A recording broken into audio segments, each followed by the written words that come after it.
করছো? মামাম, মামাম কি করছো? মামাম কি করছো?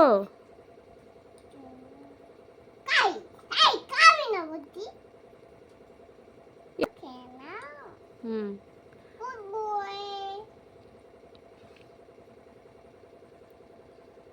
মামাম কি করছো? বেবিকে খাওয়াচ্ছো? বেবিকে কোলে নিয়ে খাওয়াও, কোলে বসাও। এইবার খাইয়ে দাও। কি খাচ্ছে? কি খাচ্ছে?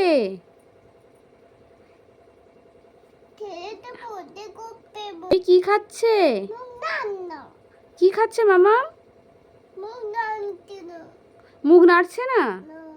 মুখের মধ্যে খাবার রেখে দিয়েছে? ও আচ্ছা, একটু আদর করে বলো, মা খেয়ে নাও। হ্যাঁ, খেয়ে নিয়েছে? তাহলে আবার দাও। হুম, কি খাচ্ছে? মুখে রেখে দিয়েছে? ও আচ্ছা, এ করো, একটু জল খাইয়ে দাও।